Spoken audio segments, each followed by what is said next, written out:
Landlords say a bill to make tenants more liable for damage at rentals is too complicated. The thorny old issue of trust and damage crops up in a new tenancy bill. Landlords are not happy about a government move to close a loophole which can leave owners with a bill for tenant damage to their rentals. They say the change is still overly complicated, and would prefer tenants were liable for any damage they caused. The Residential Tenancies Amendment Bill would ensure tenants paid a capped amount towards a landlord's insurance excess in cases of careless damage. Tenants would be liable to a maximum of 4 weeks' rent for each incident. The change is in reaction to a recent court decision which ruled that a couple called the Osikis were not liable for an accidental fire in their rental. Andrew King says no one's properly covered by the changes. Since then, the Tenancy Tribunal has been tested several times over whether tenants should be let off the hook for damage which might not have been deliberate but was arguably negligent.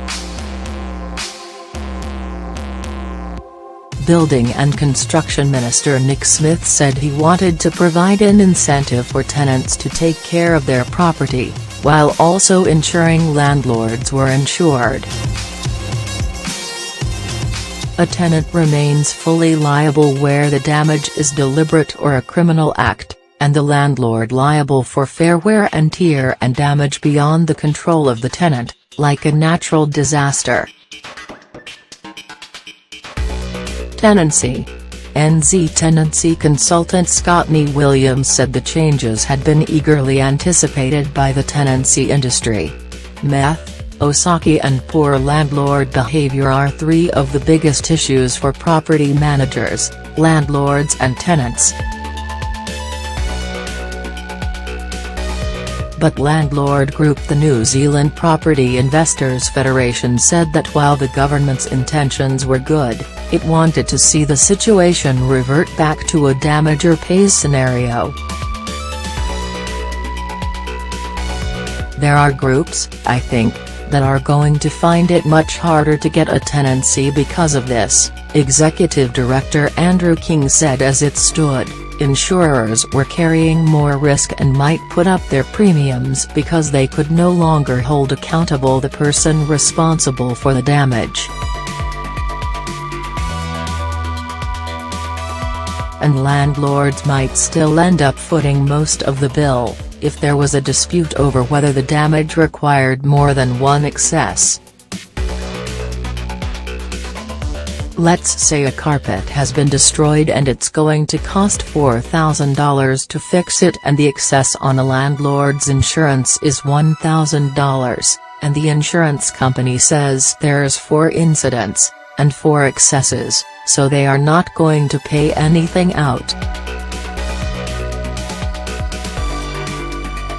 It would be unfair if the tenant was just restricted to 4 weeks' rent. The landlord would still be responsible for the other $3,000. We're not really covered properly, the tenants are not really covered properly, and the insurance companies lose their right of subrogation. Williams agreed the number of excesses could be problematic, but felt it was a fair and reasonable approach.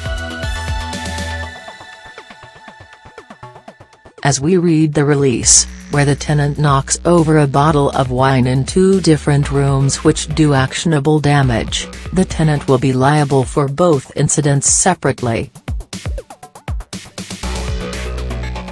The bill also covers meth contamination, clarifying testing standards and giving tenants the right to end their tenancy in cases of unsafe contamination. We want homes to be safe, but we also don't want properties being vacated when the risks are low, Smith said. It also tackled illegal tenancies, with stronger powers to prosecute in cases of illegally converted garages, warehouses or other unsuitable buildings.